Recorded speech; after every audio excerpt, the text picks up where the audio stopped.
Tita ili Miloševića? Jesam, Milošević sam vidio u liftu jednom. Slučajno sam se zatekao, Kertes je bio gore na spratu, a Milošević na prvom spratu i bio je kod njega Carrington. Mislim da je bio Carrington. I ja sad, kako sam ja prošao sve to obezbeđenje, nemam predstavu. I ja ulazim u lift kad Vladislav Jovanović i Sloba Milošević. I Milošević ovako se okreće ka meni, jer vi kod mene? Dakle, ja ne znam, predsjednika nikad u životu dve rečenica. Jer vi kod mene, ja sam zbunjen sav, ipak je... A si video Tita? Tita sam vidio na sletovima. Hoću da ti kažem, kad govoriš o nostalgiji, podsjeti me nešto. Ima li nekoga u ovoj zemlji, od mojih generacija, pa možda i nekih, kome se nije stezalo srce kad mu ono dete predaje štafetu, koji nije zaplakao tog momenta? Ja sam plakao, uvek. Ja sam bio momak tada, dečko. Meni je to bilo nešto... I sad, što kažeš ti, nostalgija, da, nostalgija velika. Sad se vraća. Sad se zapravo vraća ta ideja o Titu kao nečemu što je identitet ovog naroda bio.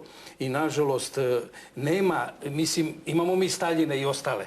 Imali smo mi u beleškama službe i tako dalje, ali nema državnika koga nisu više pokušali da ispljuju. Te ovakav je, te imao onu vezu, te imao onako, drži, ne daj, ništa od toga se nije. Kao što se recimo za Nikolaja Čaušeskua govorilo dok se otvore njegove milione koje drži Niko Čaušesku i ona njegova ćerka po ovo, pa nigde ništa. Slepac ubijen, slepac umro. Znači, to su bili takvi ljudi koje je sredina pravila. Kad govorimo o svom poslu, naša služba se svo vreme, ja to nisam radio, naravno ja sam tek počeo u službi kada je Tito već se razboleo, znači naša služba se svo vreme trudila da Titu ugodi ako treba, da kao što danas rade državnici, da im naprave obezbeđenje. Pa gde jure današnji funkcioneri, kažete meni? Jel ti vidiš da kako prođeš ulicom upaljene rotacije? Gde jure današnji ministri? Jel to propast sveta?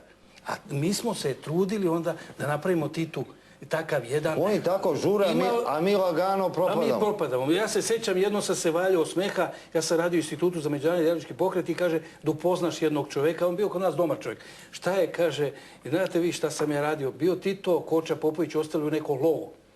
I UDBA angažuje njega i još par ljudi odande da teraju vukove, lisice, šta li su lovili, da oni bra. Pa to je istorijska ličnost. Kaže, ovi se poiznapijaše, Bog te mazo i krenuše po nama da pucaju i tako dalje. Prema tome, strudili su se da im naprave sve to što možda nikad nisu ni tražili.